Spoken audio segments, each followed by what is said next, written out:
The alien broadcast broke every law of physics. It shouldn't have been able to reach Earth. The signal came from beyond the observable universe, from regions where light itself could never travel fast enough to reach us. Yet somehow, it arrived, carrying the final thoughts of a dying species.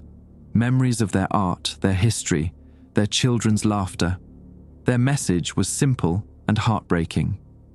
We are the last of our kind. A great darkness consumed our stars and is spreading across all existence. We cannot stop it. We cannot escape it. We can only warn others. Do not look for us. Do not try to help. Hide yourselves. Go silent. Perhaps it will not find you. I wasn't supposed to be working that night. Hell, I wasn't even supposed to be in the control room. My name is Tobias Wendell, and I fix satellite dishes for a living. Not the romantic kind of astronomy you see in movies, just the grunt work that keeps Green Bank Observatory's equipment pointed at the right patch of sky. I was 32, divorced for 8 months, and sleeping in the maintenance shed because my apartment lease had ended 3 weeks prior and I hadn't bothered to find a new place. The observatory sits in West Virginia's National Radio Quiet Zone, where even cell phones are banned to prevent interference. The transmission ended with coordinates, not of their home but of the darkness itself, mapped across the cosmos like a spreading stain. I found it by accident while running diagnostic tests on Telescope 4 at 2 in the morning, trying to isolate a feedback loop that shouldn't have existed. The signal carved itself across every frequency band simultaneously, a feat that would require more energy than our sun produces in a decade. Humanity ignored the warning. Of course we did, but I didn't, not at first. The audio files, 17 hours of them, contained sounds. The gentle scratch of something being written, the ambient noise of what might have been wind through architecture we'd never understand. Voices speaking in a language that somehow conveyed emotion without translation. I listened to children laughing on an alien world. The next morning, I showed Dr. Harlan Voss, the lead researcher. He was 48, brilliant, and carried himself with the casual arrogance of someone who'd published papers in journals I couldn't pronounce. He listened to 3 minutes of the recording before reaching for his phone. "Where are the coordinates pointing?" he asked, already dialing. I pulled up the star charts. The coordinates didn't match any known celestial objects. They pointed at empty space between galaxies, a void so vast that looking at the scale made me feel dizzy. "That's not remotely possible," Harlan whispered. But it was real. The data didn't lie. Something out there beyond the reach of causality itself had sent us a message. And God help us, we sent one back. The conference room on the observatory's second floor smelled like burnt coffee and the particular kind of nervous sweat that comes from people who haven't left a building in 18 hours. Harlan had assembled everyone who mattered. Dr. Felix Korhonen from the linguistics department, James Durst, who handled all signal processing, and Otto Bridges, the observatory director who looked like he'd aged 5 years since yesterday morning. I sat in the corner with my tablet, feeling completely out of place among these PhDs and researchers. I was the maintenance guy who'd stumbled onto this mess by pure accident. I shouldn't have been in this room at all. "Play it again," Felix said. He was maybe 50 with the kind of wireframe glasses that made him look perpetually suspicious. "The section around minute 43. James adjusted his laptop. The speakers crackled, then filled the room with sound that made my scalp prickle. It wasn't language exactly, more like the space between words, the emotional undertone that exists beneath meaning, something that felt like sorrow or maybe resignation. "There's mathematical structure embedded in the harmonics," James said, pulling up a spectrogram that looked like abstract art. "Repeating patterns every 7.3 seconds. It's deliberate, intentional." "What are they saying?" Otto asked. "That's the problem." Felix leaned back, rubbing his temples. "It's not saying anything. It's showing. The entire transmission is experiential, sensory data encoded directly into the waveform. When your brain processes it, you're not hearing words, you're experiencing their memories." I thought about the children laughing, the sound of alien wind. "That's impossible," Otto said, which seemed to be everyone's favorite word lately. "No more impossible than receiving a signal from beyond the observable universe," Harlan countered. He looked at me. "Tobias, when did you first notice the anomaly?" "Around 1:45, I said. I was calibrating Telescope 4's receiver array. There was this feedback loop that shouldn't have existed, like the dish was picking up its own echo, but delayed by exactly 3 seconds. 3 seconds, James repeated, typing rapidly. That's roughly the light travel time from Earth to... The moon, Felix finished. You're saying the signal bounced off lunar regolith before returning here. I'm saying something reflected it back at us, on purpose. I pulled up my maintenance logs on the tablet. Look at this.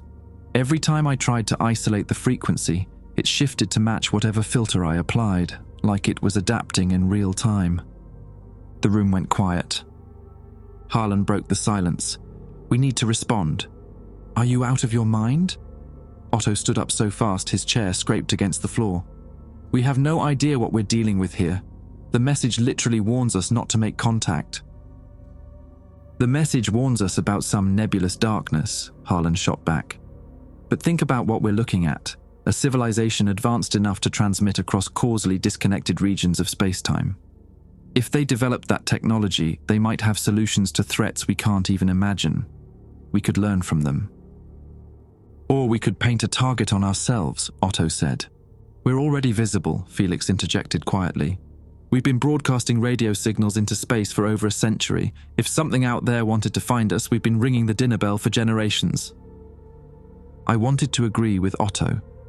Every instinct I had screamed that responding was a terrible idea. But I kept thinking about those sounds, the scratch of something being written, the ambient noise that might have been wind through alien architecture. Real beings had existed somewhere, somewhen. They'd created art, raised children, built civilizations. And they'd taken their final moments to warn us. Didn't we owe them something? How would we even respond? I asked. Harlan smiled like I'd just validated something he'd been planning all along. The same way they reached us. We reverse engineer the signal's quantum entanglement structure and piggyback our response onto the existing waveform. James already worked out the mathematics. That's not even remotely proven to... Otto started. It will work, James interrupted. I've run the simulations 100 times. The original signal created a kind of tunnel through space-time, a stable connection between their origin point and our receivers. It's still active. We can send data through it. What would we even say? Felix asked. We tell them we received their warning, Harlan said. We acknowledge their sacrifice. We ask if there's anything we can do to help. Otto's expression darkened. You're going to offer assistance to beings who explicitly told us not to look for them. I'm going to act like a member of a civilization that has empathy, Harlan replied coldly. They argued for another hour, but I could see the outcome already decided. Harlan had the political weight, James had the technical knowledge, and Felix was too curious to refuse. Otto's objections were valid, reasonable, and completely ignored. By 6 that evening, they'd drafted a response. Simple mathematical proofs to demonstrate intelligence, followed by encoded video showing human art, music, and yes, our children laughing. A mirror of what they'd sent us. I helped James set up the transmission array. My hands shook as I connected the cables. You think this is a mistake, don't you? James said without looking up from his laptop. I think we don't know enough to make this decision, I replied. We never know enough, he said. That's what science is, making your best guess with incomplete information and hoping you survive long enough to gather more data. The transmission went out at 7:43 p.m. Eastern Time on a Tuesday night. 3 minutes later, every single telescope at Green Bank Observatory locked onto the same coordinates simultaneously, pointing at that empty void between galaxies where the original signal had come from. None of us had touched the controls. Something's listening, Felix whispered, staring at his monitor. And in that precise moment, I knew with absolute certainty that we'd made a terrible, irreversible mistake. The telescope stayed locked for 47 minutes, unmoving and unresponsive. We stood in the control room watching monitors that showed equipment we couldn't control, pointing at coordinates we hadn't programmed. The servo motors hummed with steady power, maintaining perfect alignment despite every attempt we made to interfere. James tried everything, manual overrides, system reboots, even physically disconnecting the servo motors with a wrench he'd grabbed from the maintenance closet. Nothing worked. The dishes tracked that empty patch of sky like sunflowers following light, immune to our desperate attempts at intervention. I kept thinking about how precise the movements had been. No drift, no correction adjustments, just instant, perfect synchronization across 4 independent systems that had no business communicating with each other. Then, at 8:30 exactly, they all returned to their default positions simultaneously. No warning, no explanation, no error logs in the diagnostic system. Just smooth, coordinated movement back to standby mode, as if nothing unusual had happened at all. "Tell me that was some kind of automated response protocol," Otto said. His voice had gone flat, the kind of tone people use when they're trying very hard not to panic. "There is no automated response protocol," James replied. He was staring at his laptop screen, scrolling through diagnostic data. "The system architecture doesn't even allow for synchronized movement without direct input. Each telescope has its own independent control system."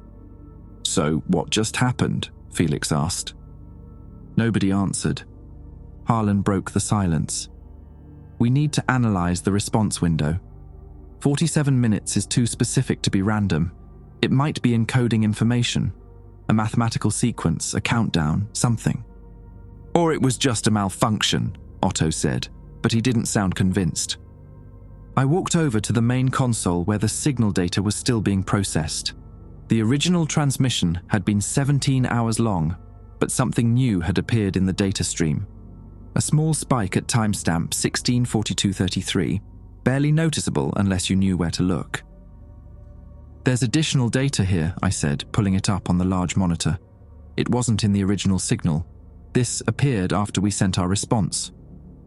Everyone crowded around my station. The waveform looked different from the main transmission, sharper, more deliberate, less like the organic complexity of the original alien signal and more like instructions, binary commands wrapped in analog clothing.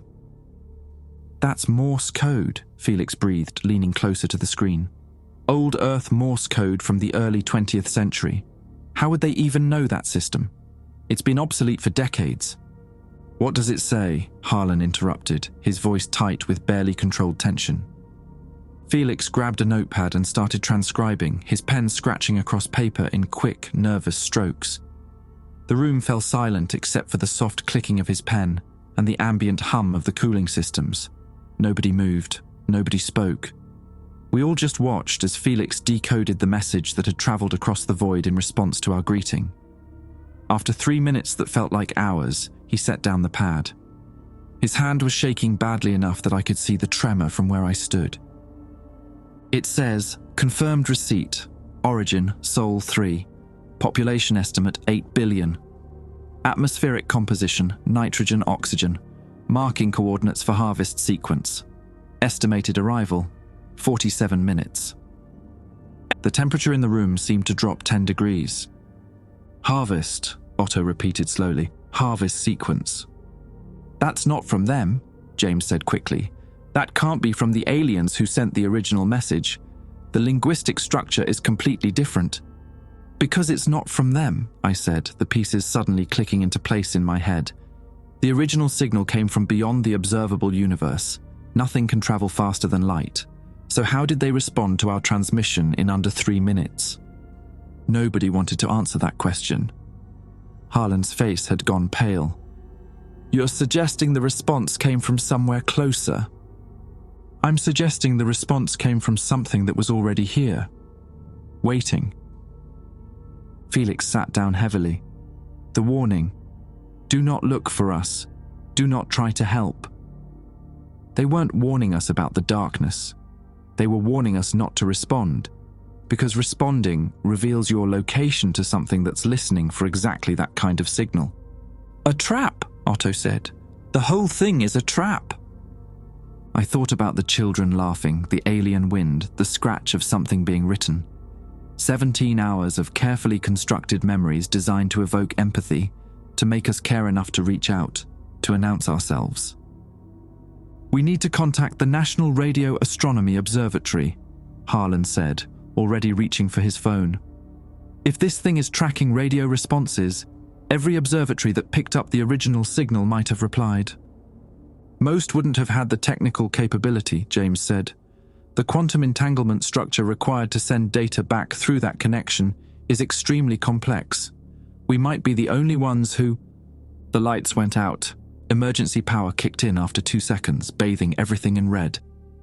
The backup generators hummed beneath our feet. That was the main power grid, Otto said, checking his phone. The whole facility just lost external power. Coincidence? Felix suggested weakly. Then the alarms started blaring throughout the facility. Not fire alarms or security alarms, these were the radiation detectors, screaming about elevated levels near the telescope array. James pulled up the sensor feed, his face illuminated by the red glow of his screen. There's something outside, he whispered.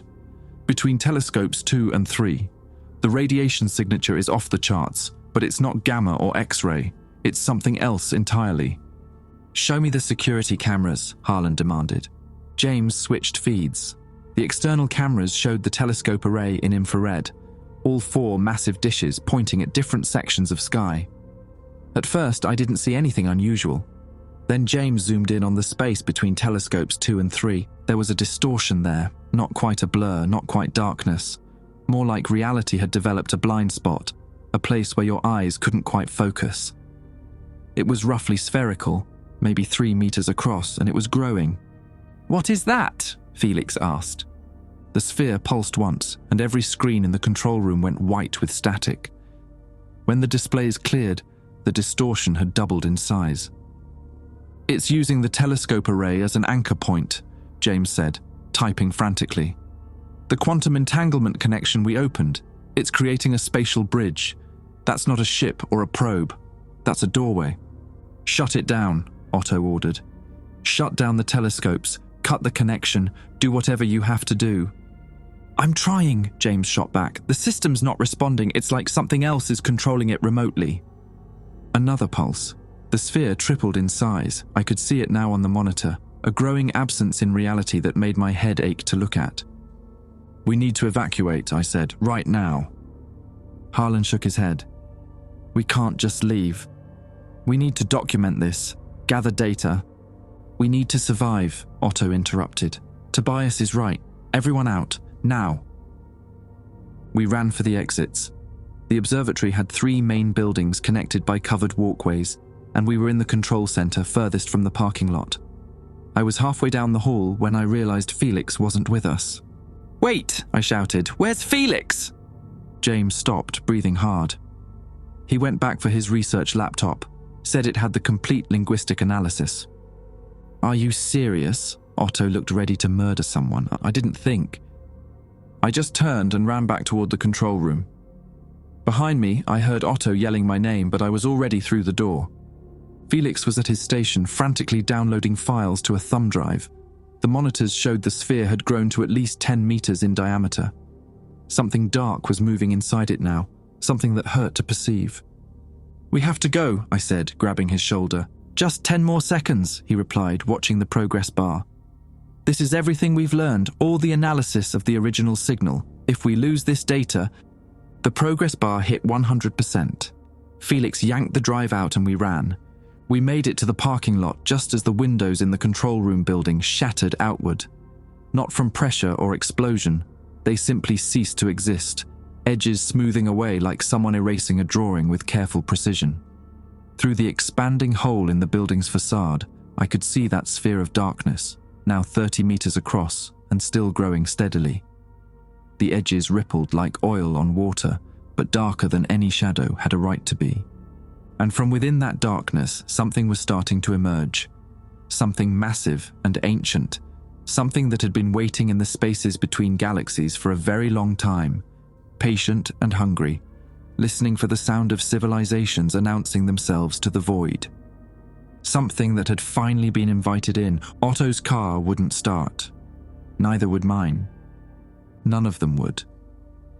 I tried my truck, then James's sedan, then the observatory's utility van parked near the equipment shed. Every engine turned over once, made a grinding sound like metal teeth chewing through gears, and died. The electrical systems worked fine. Headlights, radios, dashboard displays all lit up normally, but nothing would actually run. "It's an electromagnetic pulse," James said, though he sounded uncertain. "The sphere must be generating some kind of field that disrupts combustion engines." "Then we run," Otto said firmly. He was already moving, heading for the access road that led down the mountain.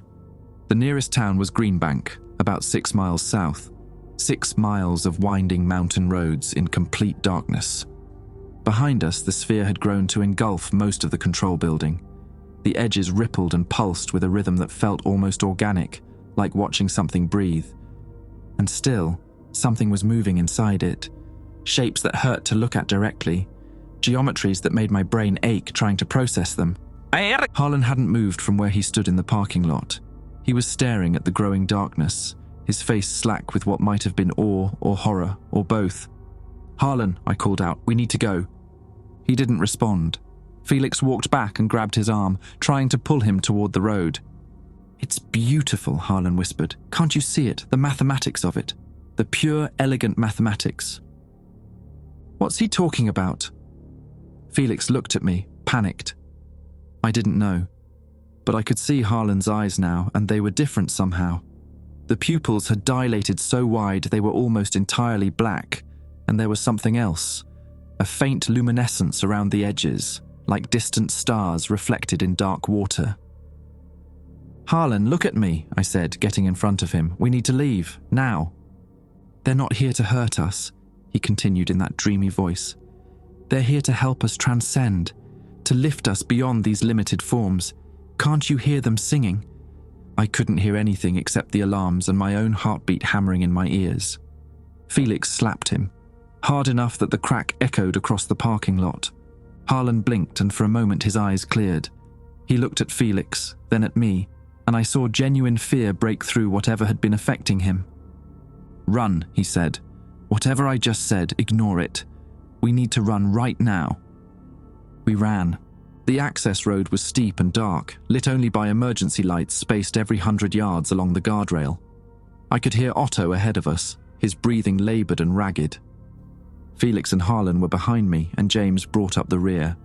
The thumb drive with all our research data was in Felix's pocket, slapping against his leg with each step.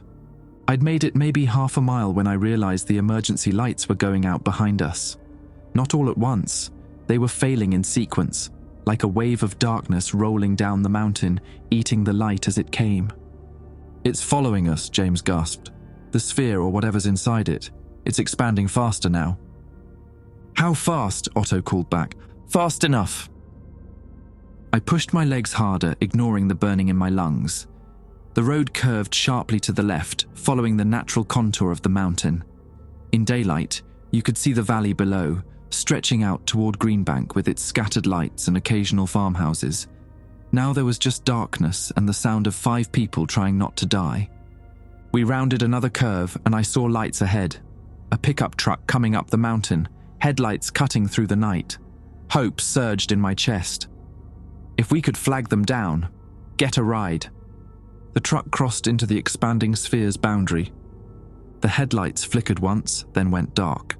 The truck's engine died instantly, and the vehicle coasted to a stop right in the middle of the road. For a few seconds, nothing happened.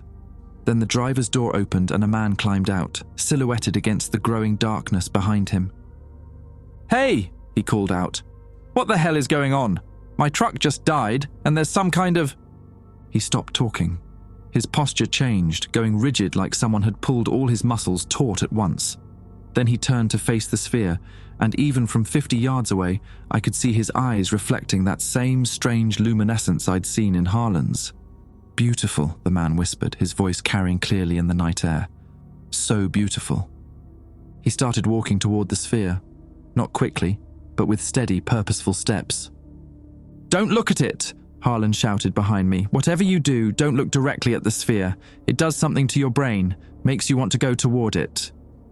"Little late for that warning," Felix muttered. We kept running, giving the stopped truck a wide berth.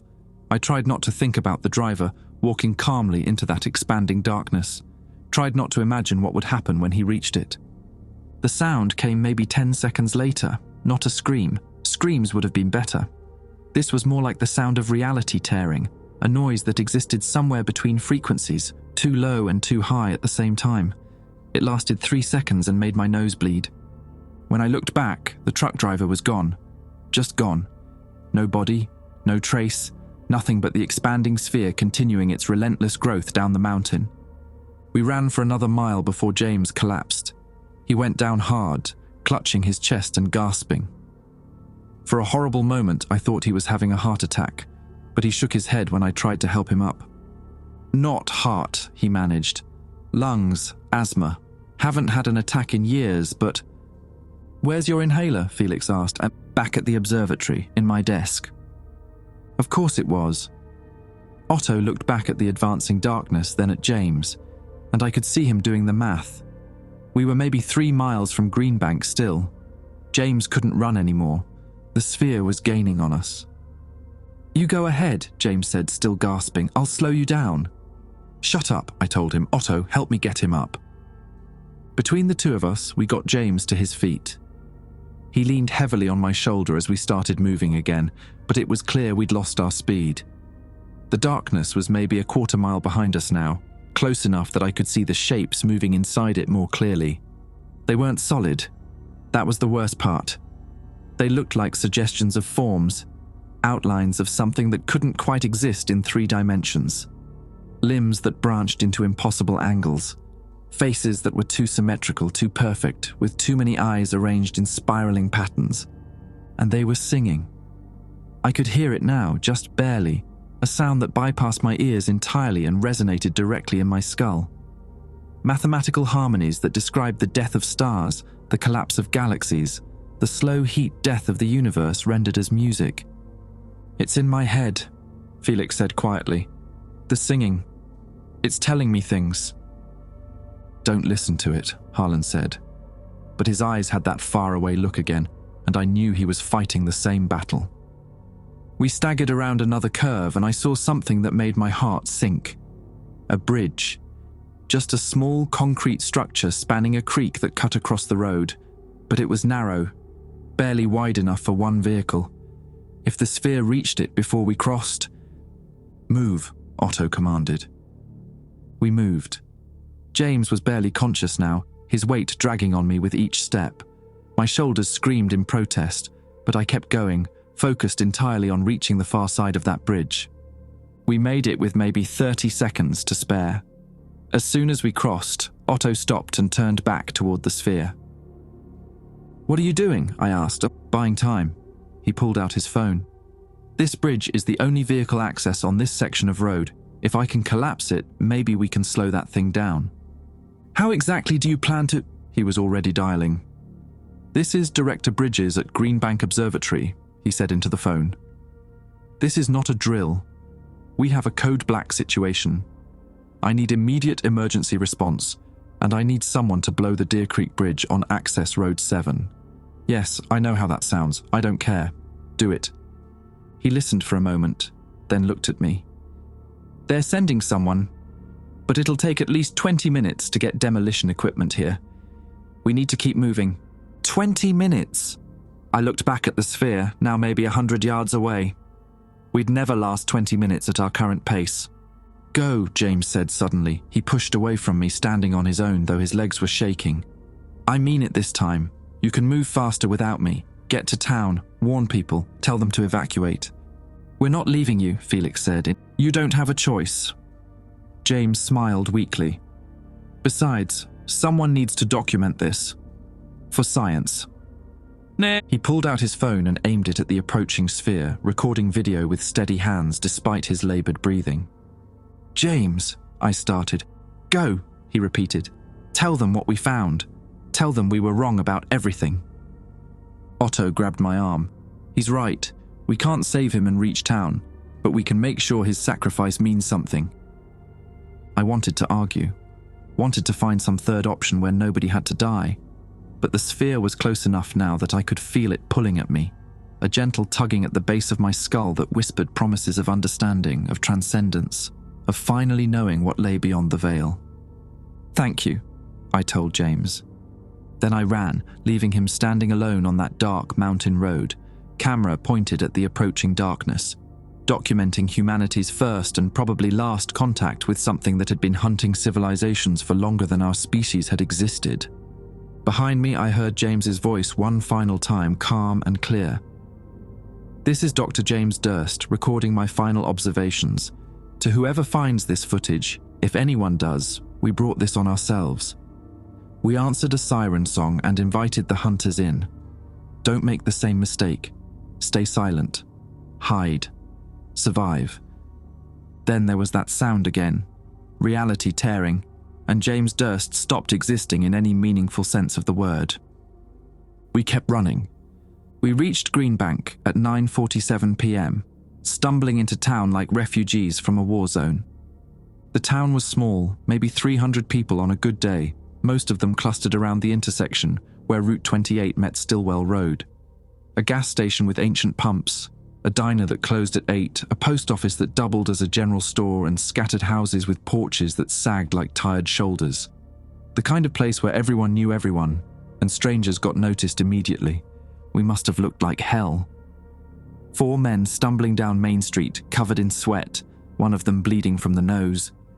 Otto headed straight for the gas station where an older man was locking up for the night. "We need to evacuate the town," Otto said, still breathing hard. "There's something coming from the observatory. Something dangerous." The man, his name tag said Leonard, looked at us like we'd lost our minds. "What kind of dangerous?" "The kind that killed one of my researchers 20 minutes ago." Otto pulled out his observatory ID badge. "I'm the director at Greenbank. This is not a joke. Everyone needs to leave. Now." Leonard studied the badge, then looked back toward the mountain where we'd come from. The darkness was visible now, even from here, a spreading stain against the night sky that didn't reflect any starlight. "What the hell is that?" he whispered. "Death," Harlan said flatly. His eyes were clearer now, but he kept his gaze fixed firmly on the ground. "Don't look directly at it. It gets in your head." Leonard pulled out his phone and made 3 calls. Within 10 minutes, the volunteer fire department had assembled. 7 people in mismatched jackets, looking confused but mobilized. The fire chief, a woman named Dorothy Pine, took charge immediately. "We've got maybe 45 families in the immediate area," she said, unfolding a worn county map on the hood of the fire truck. "Standard evacuation protocol is south toward Bartow, but if that thing is coming from the north and moving the way you describe—" "It's expanding in all directions," Felix interrupted. "We need to assume it'll eventually encompass the entire region." "How fast is it moving?" "When we left the observatory, it was growing at roughly 100 meters per minute, I said. "That was 30 minutes ago. It could be faster now." Dorothy did the math in her head. "Then we have maybe 2 hours before it reaches town, possibly less." She started giving orders, sending people door to door with instructions to grab essentials and get in their cars. We helped where we could, but I could feel the exhaustion setting in. My legs were shaking and my lungs burned with each breath. Felix had found a bench outside the post office and was hunched over his laptop, which he'd apparently grabbed along with the thumb drive. "What are you doing?" I asked, sitting down next to him. "Looking at the data we collected." His fingers flew across the keyboard. "There's something here. Something in the original signal structure that I missed before." Harlan joined us, still carefully avoiding looking toward the mountain. "What did you find?" "The transmission wasn't just audio data. There were secondary channels embedded in the carrier wave, compressed information that we didn't decode because we were too focused on the primary message." He pulled up a visualization that looked like static. "It's instructions, a kind of digital DNA sequence." "Instructions for what?" I asked. "For building a receiver, a biological receiver." Felix's voice had gone very quiet. "The signal was designed to interface with any sufficiently complex neural network, like a brain. When we listened to it, when we processed those harmonics and emotional undertones, we weren't just hearing a message. We were installing something, a backdoor protocol that makes organic minds susceptible to whatever that sphere is broadcasting." The children laughing, the alien wind, all those memories were Trojan horses, Harlan finished. Evolutionary bait. The signal made us feel empathy, made us want to help, because that emotional response was necessary for the neural programming to take hold. And when we broadcast our reply, we weren't just announcing our location. We were confirming that the infection had succeeded. I thought about Harlan's eyes going black in the parking lot. The truck driver walking calmly into the darkness. James standing alone on that road, fighting against the pull even as he recorded his final message. How many people listened to the original transmission? I asked. Felix checked something on his laptop. The signal was picked up by at least 47 observatories worldwide. Most would have recorded it, analyzed it. Probably thousands of researchers listened to at least portions of it. And they're all infected now, all susceptible? Not all. The effect seems to require prolonged exposure, at least 15 minutes of continuous listening. We got hit hard because we analyzed the entire 17-hour transmission. He paused. But anyone who heard significant portions is compromised to some degree. The sphere doesn't need to convert everyone. It just needs enough vectors to spread. Vectors, I repeated. You're talking about people like they're a virus. From its perspective, we are. Felix turned the laptop so I could see what he'd been working on. I cross-referenced the original signal's timestamp with historical data. This isn't the first time this has happened. There are records, fragmentary, dismissed as superstition or mass hysteria, of similar events throughout human history. Lights in the sky, songs that drove people mad. Entire villages found empty, no bodies, just gone. How far back? Harlan asked. At least 2,000 years, maybe longer.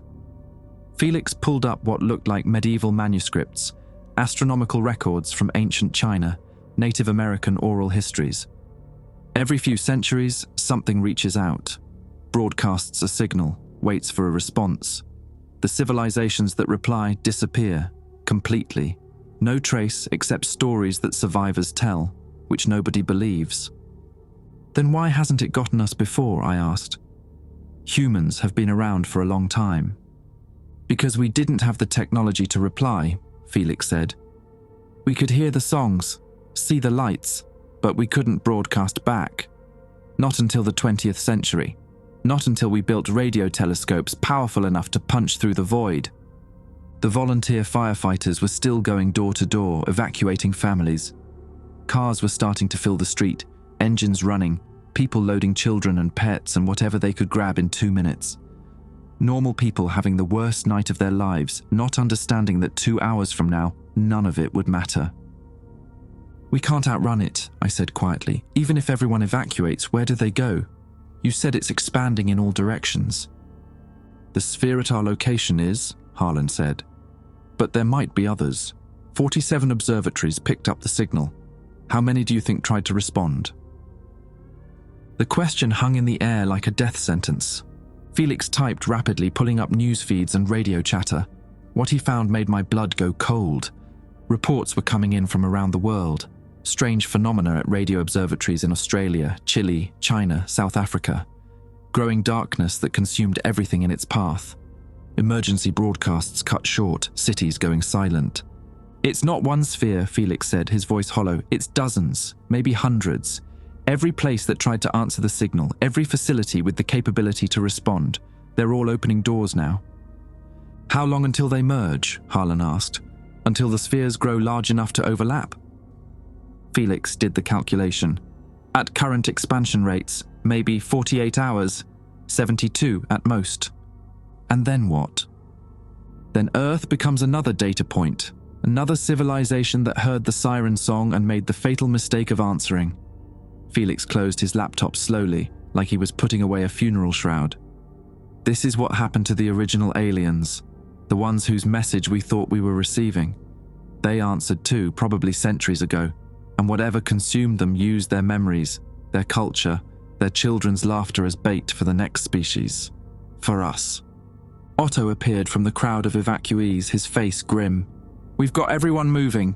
Fire department says there's a bunker about 40 miles south. Old Cold War installation built into solid rock. If we can get there before... The emergency lights in town went out. All of them, simultaneously.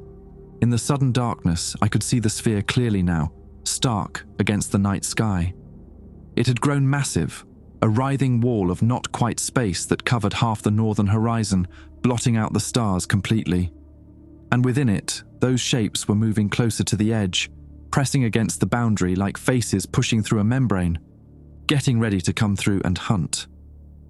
"Time's up," Felix whispered, his voice barely audible over the distant hum. "Whatever we're going to do, we need to do it now." But none of us had any real idea what that could possibly be. Felix's laptop screen cast harsh blue light across his face as he typed furiously, eyes bloodshot from hours without rest. We were in the back of the fire truck, moving south with the evacuation convoy through the dark mountain roads. But Felix hadn't looked up from his work in 10 minutes. His concentration was absolute, shutting out everything except the code scrolling across his screen. "There has to be a way to reverse it," he muttered, more to himself than to us. "If the signal installs neural programming, there must be a way to uninstall it, some kind of reset sequence." "Even if there is, how does that help?" Otto asked from the driver's seat. "The spheres are already open. The things inside them are already here." "But they need infected hosts to spread efficiently," Felix said. "The sphere at the observatory only started expanding after we sent our response. Our brains processed the signal, became receptive to its influence, and then it could establish a physical presence. It's a two-stage infection. The signal prepares the ground, and the sphere exploits the opening." I watched the convoy ahead of us, maybe 30 vehicles, families crammed in with whatever they could grab. Behind us, the northern horizon was completely dark now, that writhing absence creeping closer with every minute. "So what are you suggesting?" Harlan asked. He'd been quiet since we left Greenbank, sitting in the corner with his eyes closed. Every few minutes, his lips would move like he was arguing with someone I couldn't see. "I'm suggesting we broadcast a counter-signal, something that disrupts the neural programming before it fully takes hold." Felix pulled up a waveform analysis. The original transmission used harmonic frequencies that bypass conscious processing, but if we can identify the exact pattern... "We don't have a transmitter powerful enough," Otto interrupted. "Even if your theory is correct, we'd need something with global reach, something that could override 47 different infection sites simultaneously." "The emergency alert system," I said suddenly. Everyone turned to look at me. "It's designed to reach every broadcast medium in the country simultaneously. Radio, TV, even cell phones. If we could access it..." "That's federal infrastructure," Otto said. "We'd need authorization from..." "From who?" Felix asked.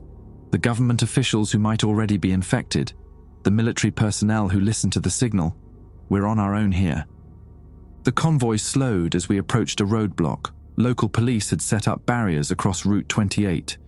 2 officers approached the fire truck, flashlights in hand. Dorothy, riding in the passenger seat, leaned out to explain the situation. "We've got a chemical spill at the observatory," she lied smoothly, "evacuating the area as a precaution." The officers exchanged glances. "We haven't received any notification about a spill." "Communications are down at the facility," Dorothy replied. "This is Director Bridges from Green Bank.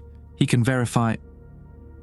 One of the officers shone his flashlight directly into our truck, illuminating Otto's face, then mine, then Felix's. His expression changed from professional concern to something else, something knowing. "You're the ones who sent the message," he said quietly. His partner's hand moved to his service weapon. "What message?" Otto asked, but I could hear the fear in his voice. "The reply, the invitation." The officer's eyes had that familiar luminescence now, stars reflected in dark water. "They've been waiting so long, watching your species stumble through the darkness. And finally, you opened the door." The second officer drew his weapon, pointing it at Dorothy. "Get out of the vehicle, all of you. It's time to join the harvest." Otto floored the accelerator. The fire truck surged forward, smashing through the wooden barriers. I heard gunshots, 3, 4, but they hit metal, not flesh. Behind us, more officers were appearing from patrol cars, all of them with those same starlit eyes. "They're already here," Harlan said, and he didn't sound surprised. The infection isn't just spreading from the observatories. Anyone who heard even fragments of the signal is susceptible. And in a town this small, everyone probably listened when word spread about the strange transmission. How many people do you think heard it? I asked. Felix checked his laptop. The original signal was picked up by amateur radio operators, posted online, shared across social media. Conservative estimate? Maybe 3 million people listened to at least part of it before the posts were taken down. 3 million vectors, 3 million potential converts scattered across the planet. The convoy ahead of us had stopped. Cars were abandoned in the middle of the road, doors hanging open. I could see people in the distance, walking toward the northern horizon with that same purposeful stride the truck driver had shown, walking toward the sphere. "We need to get off the main road," I said, "find somewhere defensible." Otto turned onto a service road that led east, away from the convoy. The fire truck's suspension groaned as we bounced over unpaved ground. Behind us, I could see more people emerging from the abandoned vehicles, turning to follow us with mindless determination. "There," Dorothy pointed to a structure maybe half a mile ahead. "Old relay station, built during the Cold War. Concrete walls, underground sections. It's been decommissioned for years, but the structure should still be sound." We reached it minutes later, a squat building surrounded by rusted chain-link fence, satellite dishes pointing at empty sky. Otto rammed through the gate and we piled out, grabbing whatever equipment we could carry. The inside smelled like mildew and old electronics, decades of abandonment thick in the air. Banks of dead monitors lined one wall, their screens cracked and dusty. Control panels covered in dust sat beneath them, buttons frozen in positions they'd held since the Reagan administration.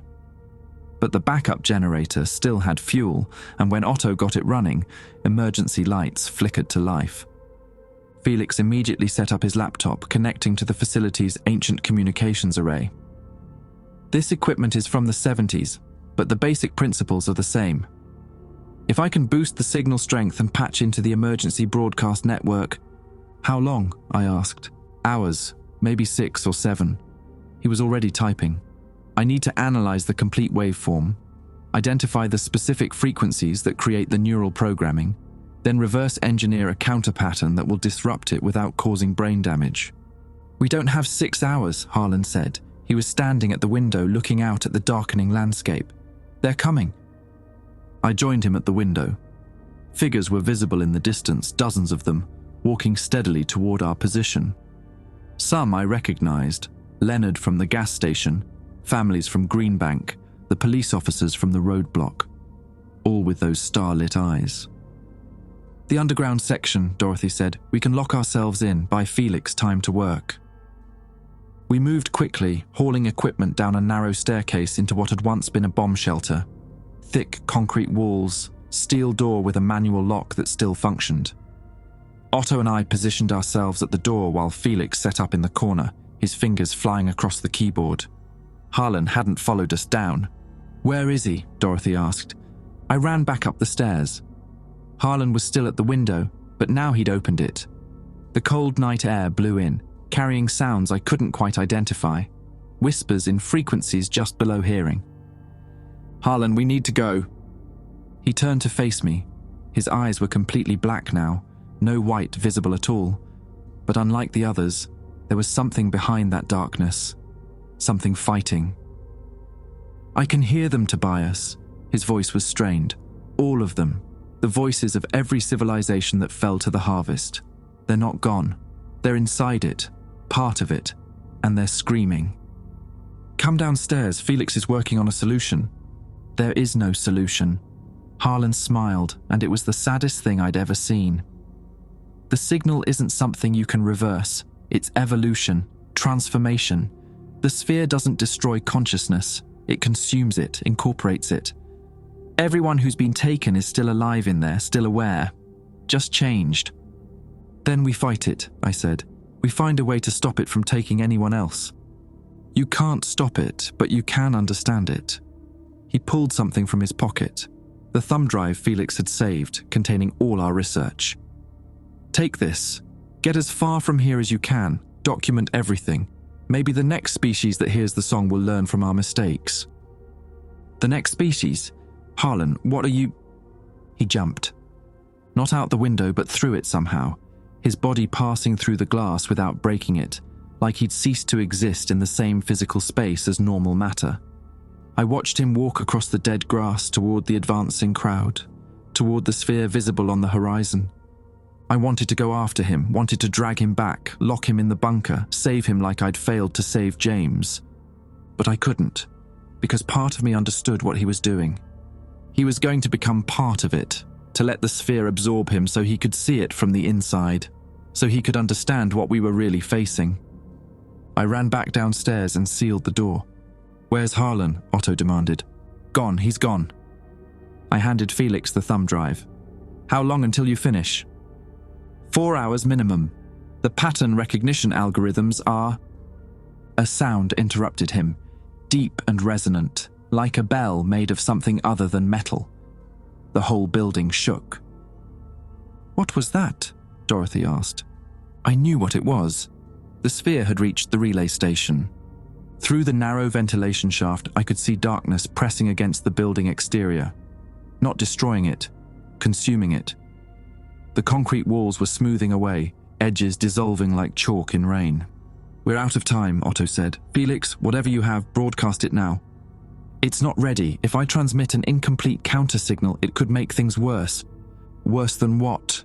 "Worse than being absorbed by an interdimensional predator that's been hunting civilizations for millennia." Felix stared at his screen, then nodded. He connected a cable from his laptop to the old broadcast equipment, fingers dancing across keys as he prepared the transmission. "This is going to hurt," he warned. "Anyone who's been exposed to the original signal will feel this as neural feedback. It might cause seizures, memory loss, permanent damage." "Do it," I said, and he pressed enter. The world turned inside out. I felt it in my skull first, a pressure like someone driving hot needles through my brain. Then the sound started, harmonics that made my teeth feel like they were vibrating loose from my jaw. I fell to my knees, aware of Dorothy and Otto doing the same. Through the pain, I could hear something else. The screaming Harlan had mentioned. Thousands of voices, millions, all crying out in the frequencies between frequencies. Every consciousness the sphere had ever consumed. Still aware, still trapped. The counter-signal wasn't destroying the sphere. It was waking up its victims. And somewhere in that choir of the damned, I heard Harlan's voice screaming my name, begging me to make it stop, to let them sleep again in the peaceful darkness rather than remain awake in their prison. Felix had made a terrible mistake. We hadn't stopped the harvest, we'd just made it conscious of what it had become. The seizure lasted maybe 30 seconds before my body gave out and I collapsed into darkness. When I woke, Otto was shaking me, his nose bleeding, eyes wild with fear. "It's retreating," he said. "The sphere, it's pulling back." I dragged myself to the ventilation shaft and looked out. He was right. The darkness was receding, flowing back toward the north like a tide going out. But I knew the truth that Otto didn't yet understand. It wasn't retreating. It was regrouping. And when it came back, it would be very, very angry. We had maybe 3 hours before the sphere came back. 3 hours to figure out what the hell to do next.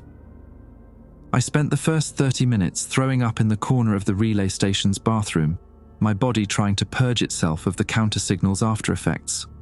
My head felt like someone had taken a cheese grater to the inside of my skull, scraping away layers of consciousness I hadn't known existed. Every time I closed my eyes, I could still hear them. Those millions of voices, screaming in perfect harmony across frequencies that shouldn't exist. The sound had carved grooves into my brain that would never fully heal. Felix was in worse shape. The seizure had hit him hardest, probably because he'd been the most exposed to the original signal during his hours of analysis work. Otto found him convulsing on the concrete floor, blood leaking from his ears in thin streams. Dorothy managed to stabilize him using techniques from her paramedic training, but when he finally regained consciousness 10 minutes later, his left eye wouldn't track properly. The pupil was fixed, dilated, staring at something the rest of us couldn't see. "Did it work?" he asked, his words slurred. "The counter-signal?" "It hurt them," I said. "That's all I know." Otto was at the ventilation shaft, watching the darkness recede across the landscape. "It's not just retreating from our position. I'm picking up reports on the emergency channels. Spheres worldwide are pulling back. Whatever we did, it affected all of them simultaneously. Because they're connected, Felix said, struggling to sit up. Not separate entities. One distributed consciousness operating through multiple anchor points. We didn't broadcast to one sphere. We broadcast to all of them. How long until they adapt? Dorothy asked. Felix checked his laptop with his good eye, running calculations. The counter signal created a resonance pattern that disrupted their quantum entanglement network, but they're already adjusting. I'm seeing frequency shifts in the carrier wave. They're learning. Learning what? How to filter out interference. How to make their victims unconscious again so they stop screaming. He pulled up a graph that meant nothing to me but clearly terrified him. When they come back, the counter signal won't work. They'll have adapted past it. I thought about Harlan walking toward the sphere with those star-lit eyes. Was he screaming now too? Was he aware of what had been done to him, trapped in some cosmic prison with millions of other harvested minds? We need to leave, Otto said. Get as far from here as possible before they return. And go where? I asked. You saw the reports. This isn't localized anymore. Spheres are opening at every major observatory that responded to the signal. Sydney, Beijing, Arecibo, the very large array in New Mexico. By tomorrow, there won't be anywhere left to run. The radio crackled with static, then a voice broke through, strained, professional, barely holding on to composure. Military channel, broadcasting on emergency frequencies. All civilian personnel evacuate to designated safe zones immediately. Repeat, this is not a drill. Unknown hostile entities have manifested at multiple locations worldwide. Military response is authorized at all levels. Use of tactical nuclear weapons has been approved for contaminated zones. This is Priority Alpha Directive. May God help us all. Nuclear weapons. Against something that existed partially outside normal space-time. Something that fed on energy and consciousness. Against beings that had already consumed entire civilizations across the universe, perfecting their hunt over eons. They're going to make it worse, Felix said quietly. Nuclear detonations produce massive electromagnetic pulses. If the spheres feed on energy, on broadcast signals, then we're about to ring the dinner bell louder than ever, I finished. Otto turned off the radio. There has to be something, Dorothy said. She'd been quiet up until now, processing everything with the steady competence of someone who'd spent 20 years responding to emergencies. Some weakness, some way to fight back. The only weakness is the signal itself, Felix said. They need willing participants, minds that have processed the neural programming and become receptive to integration. Without that initial handshake, they can't establish a stable physical presence. So, if we could somehow reverse the programming in everyone who's been exposed, I started. We can't. The counter-signal was our one shot and it failed. No, not failed. It backfired spectacularly. We made things worse by waking up the absorbed minds. Felix closed his laptop. The only option left is to stop anyone else from hearing the signal, shut down every broadcast system globally, cut all radio transmissions, force humanity into communication silence. That's impossible, Otto said. Even if you could convince governments to do it, even if you somehow got everyone to stop broadcasting, there are still millions of people already infected. They're still vectors. Then we lose, Felix said simply.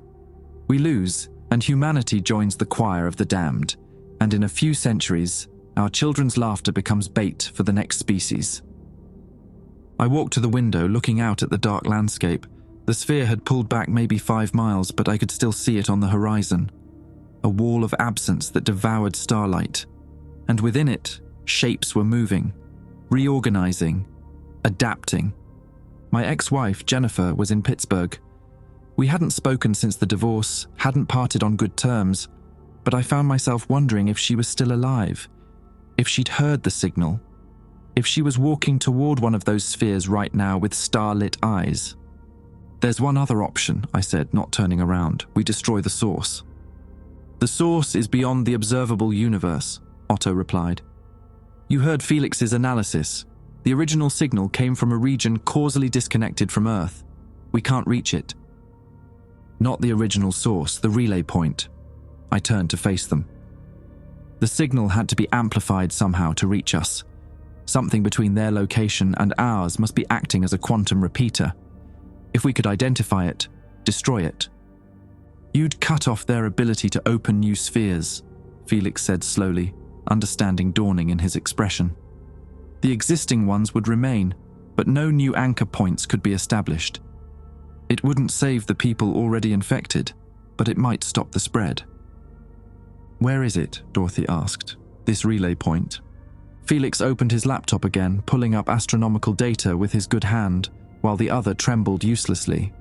His fingers moved across the keyboard with desperate purpose, running searches through databases that should have taken hours to process manually. Code scrolled across the screen too fast for me to follow, algorithms searching for patterns in the chaos. There, he said finally, pointing at a coordinate map with a shaking finger.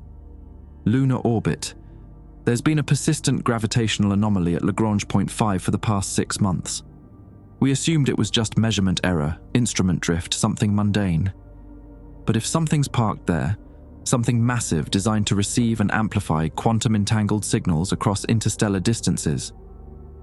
How do we destroy something in lunar orbit? Otto asked. We can't, I said. But someone can. The Air Force has the X-37B spaceplane designed for orbital operations. If we could convince them to redirect it, arm it with something that could destabilize a quantum relay. They'd never listen to us, Dorothy said. We're 4 civilians in an abandoned relay station. Who would believe our story? Someone already does, Felix said, staring at his screen.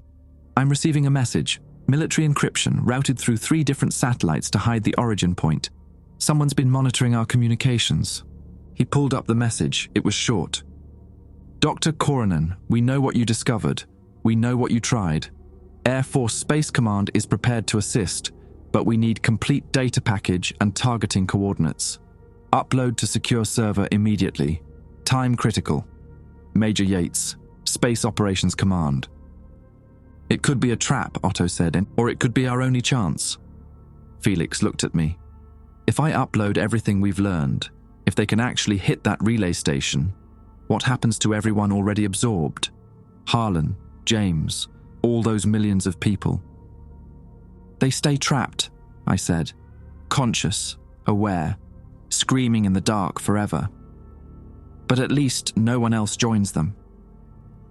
The weight of that decision settled over the room like a physical presence, condemning millions to eternal suffering to save billions from the same fate.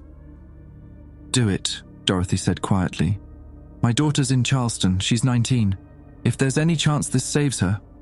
Felix nodded and began uploading. The progress bar crawled across his screen with agonizing slowness. 3%, 8%, 15%. The lights flickered. They're coming back, Otto said from the window. The sphere, it's advancing again faster than before. 23%, 31%. How long until it reaches us? I asked. 10 minutes, maybe less. Felix's hands were shaking so badly he could barely type, fingers slipping on keys slick with his own sweat. The upload stuttered, dropped to half speed, packets of data fragmenting and reassembling, some kind of interference from the approaching sphere. They know what we're doing, he said, voice tight with panic. They're trying to block the transmission, jamming the satellite uplink somehow. 47%, 52%, I could hear them now. Not with my ears, but with whatever part of my brain the signal had modified. A chorus of voices calling to me, promising peace, promising understanding, promising an end to the loneliness that had defined my life since Jennifer left. Don't listen, Felix said, though I hadn't spoken. It's in all our heads now, just noise, just evolutionary bait. 68%, 73%. The building shook, concrete cracking. The sphere was maybe a mile away now, close enough that I could see individual shapes within it. Harlan was there somewhere, dissolved into that cosmic horror, still screaming in frequencies I couldn't quite hear. 89%, 94%. Everyone upstairs, Otto commanded. If we're going out on our feet. We climbed the stairs one last time, emerging into the main level just as the sphere's edge reached the fence line. The chain link dissolved like sugar in water, atoms unmaking themselves in orderly rows. Felix's laptop showed 100%. "It's done," he said. "Whether they can actually hit the target, whether this works at all, we've done everything we can." The sphere touched the building's exterior wall. Reality bent inward, folding like origami in dimensions I couldn't perceive. The voices in my head grew louder, more insistent. "Come home," they sang. "Come home and rest. Come home and finally understand." I felt my legs start to move toward the approaching darkness against my will. Then the sky split open with brilliant white light. 3 days after the explosion, I drove back to what remained of Greenbank Observatory. The crater was exactly as Otto had predicted, a mile-wide bowl of scorched earth and twisted metal. The telescope array was completely gone, vaporized in the blast. What remained looked like a wound in the landscape, raw and still smoking despite the rain. I wasn't alone. Dorothy had insisted on coming, and we'd picked up 2 others along the way, survivors from Greenbank who'd been infected and then suddenly freed when the network collapsed. They wanted to see the place where it had ended, wanted to understand what they'd been part of. One of them was Leonard, the gas station attendant. He didn't remember anything from his time under the sphere's influence, just a blank space in his memory, like someone had edited out those hours entirely. The other was a young woman named Beth Kramer who'd been part of the evacuation convoy. She remembered everything. "It wasn't like being controlled," Beth said as we stood at the crater's edge. "It was like wanting something so badly that nothing else mattered. Like becoming part of something larger than yourself." "That's what Harlan described," I said quietly. "Before he jumped." "I'm sorry," Beth said, though she didn't need to apologize. None of them did. They'd been victims of something that had been hunting civilizations for longer than humanity had existed. Dorothy had brought a camera, documenting everything. We'd spent the past 3 days doing that, recording testimonies, gathering data, trying to piece together what had actually happened. The government was interested, of course, but we'd learned to be careful about what we shared. Felix had been right to be paranoid about official channels. I walked down into the crater, careful on the loose soil. There was something I needed to check, something that had been bothering me since the explosion. Felix's laptop had survived somehow. We'd found it in the relay station, still functional. And in the last file he'd accessed before leaving with Otto, there was an analysis of the original signal that I'd only just started to understand. The dying civilization hadn't just sent a warning, they'd sent instructions. A roadmap encoded in the harmonics, hidden beneath the emotional content and the Trojan horse programming. Instructions for how to fight back against the sphere network. Felix had figured it out in those final hours. The counter-signal hadn't just woken up the absorbed consciousnesses, it had taught them how to resist, how to reject the integration. And when Otto destroyed the primary node, those millions of awakened minds had pushed back simultaneously, collapsing the network from within. We'd won not just because of the explosion, but because Felix had turned the sphere's own weapon against it, made the victims into antibodies. But there was something else in those files, something Felix had discovered but hadn't had time to tell us. The original aliens, the ones whose memories and laughter had baited us into responding, they were still in there, still conscious, still aware. And they'd known exactly what would happen when they sent their message into the void. They'd been trying to create a vaccine. Every species that fell to the harvest, every civilization that got absorbed, they all became part of the sphere's distributed consciousness. And the sphere had been growing, accumulating knowledge and complexity with each new victim. Eventually, it would have become so large, so interconnected, that nothing could stop it, unless someone found a way to poison it from within. The original aliens hadn't been warning us not to respond. They'd been begging us to respond in exactly the right way, to create the counter-signal, to wake up the victims, to give them the tools to fight back. They'd sacrificed themselves, let the sphere consume their entire civilization, all to plant the seeds of its eventual destruction. And they'd done it knowing that every species that came after would have to make the same sacrifice, would have to lose people, would have to pay the price, I found what I was looking for at the center of the crater, a piece of metal that had once been part of Telescope 4, the dish where I'd first detected the signal. It was twisted and melted, but still recognizable. I picked it up, felt the weight of it in my hands. "You found something?" Dorothy called from the crater's edge. "No," I lied. "Nothing important." But that wasn't true, because scratched into the metal, in marks that couldn't have been there before the explosion, was a sequence of numbers, coordinates, not pointing to empty space between galaxies, but to a specific location much closer, much more immediate. Another signal was coming, this one from a civilization that had received our counter-signal broadcast, understood what we'd done, and was trying to contact us. Not to respond to the harvest, but to join the fight against it. We weren't alone. We'd never been alone. There were others out there, other species that had survived their own encounters with the sphere, that had learned the same lessons we had, and they wanted to form an alliance. I pocketed the metal fragment and climbed back up to where the others were waiting. "What happens now?" Leonard asked. "Do we just go back to normal? Pretend none of this happened?" "We can't go back to normal," Beth said. "Too many people know, too many people remember." She was right. The infection had spread to 3 million people before we stopped it. 3 million witnesses to something that couldn't be explained away or covered up. The world had changed, and we'd changed with it. "We document everything," I said. "We make sure nobody forgets what happened here. And we prepare for the next time." "You think it'll come back?" Leonard asked. "Not it," I replied, thinking about those coordinates. "But something else will come. Something will always come. The universe is full of things that want to consume us, convert us, harvest us. And now we know how to fight them." Dorothy lowered her camera. "That's not very reassuring." "It's not meant to be." I started walking back to the vehicles. "It's meant to be true." We drove back to Greenbank in silence. The town was still standing, though half the population had evacuated and not returned. The gas station was closed, the diner shuttered. It would take time for people to feel safe again if they ever did. But the hardware store was open, the post office was processing mail. Life was reasserting itself in small, determined ways. I stopped at the relay station one more time before leaving West Virginia. The equipment was still functional, the radio arrays still pointed at the sky. I'd been offered positions at other observatories, but I'd turned them all down. This was where I belonged, here where it had started, where James had died, where Harlan had jumped, where Otto and Felix had made their final stand.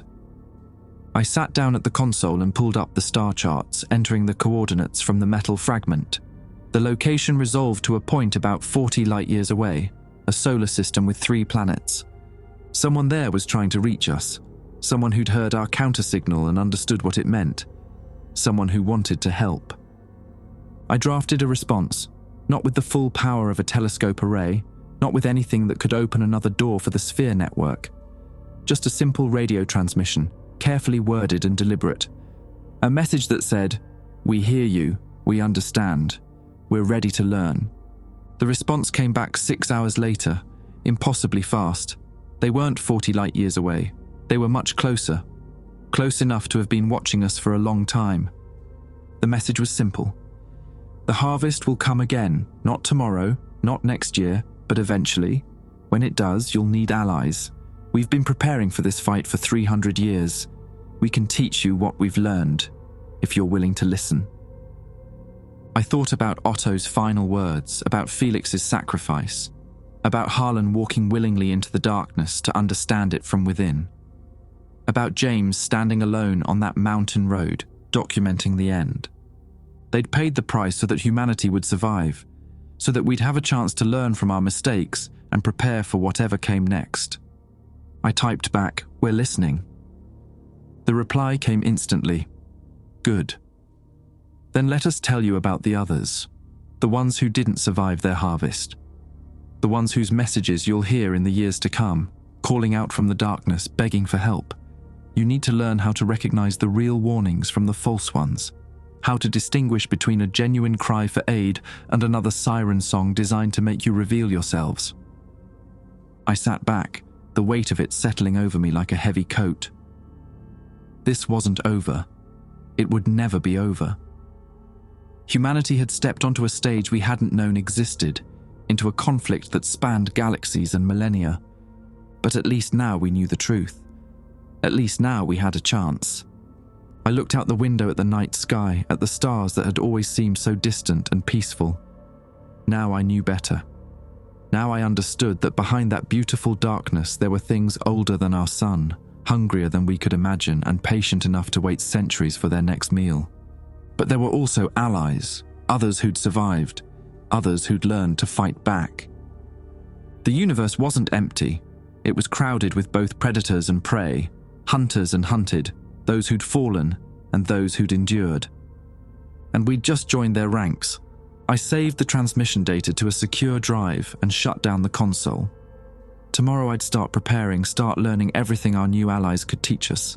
Start building the defenses we'd need for the next time the darkness came calling.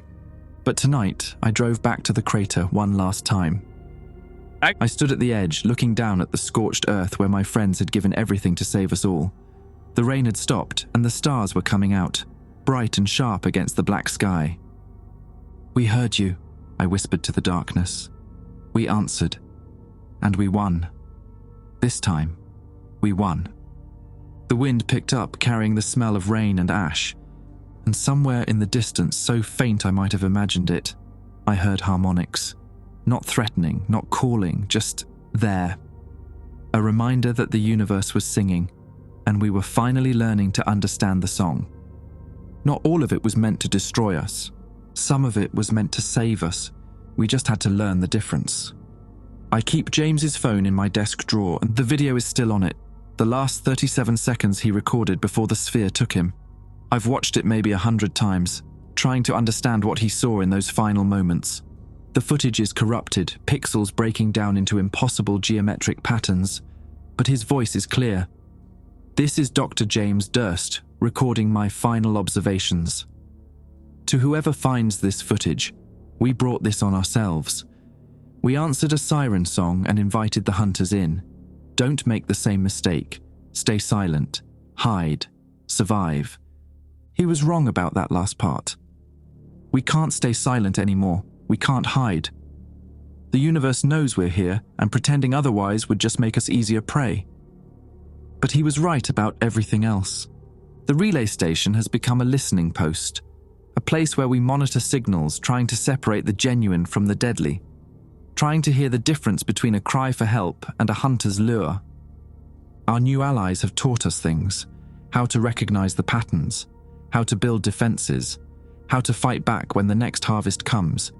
Because it will come, they've made that very clear. The sphere network we destroyed was just one tendril of something much larger, something that's been moving through the universe for millions of years, consuming civilizations and using their memories as bait for the next victims. We hurt it, maybe even damaged it permanently, but we didn't kill it.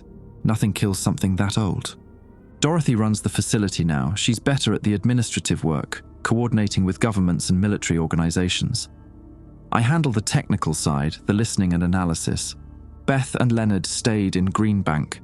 They're part of a support network for the 3 million infected, people who remember what it felt like to be part of the sphere. Some went mad, most adapted. Harlan's body was never recovered. Neither was Otto's or Felix's. The crater swallowed them completely, and I think that's fitting somehow. They became part of the landscape they'd spent their lives studying, part of the place where humanity learned it wasn't alone. I still work the night shift, same as when this started. Still sit at the console in those quiet hours, listening to the universe sing.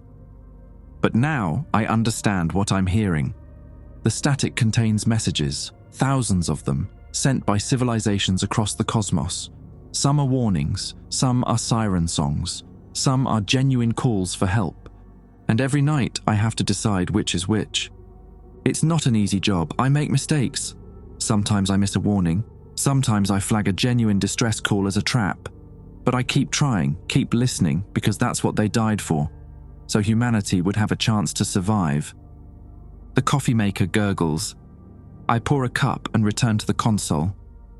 There's a new signal from Andromeda, harmonics that feel familiar, like something I've heard before. I start recording, start analyzing, start the work of determining whether this is a friend or a predator. And as I work, I can almost hear James's voice in my head, calm and steady. Document everything. Tell them what we found. Tell them we were wrong about everything.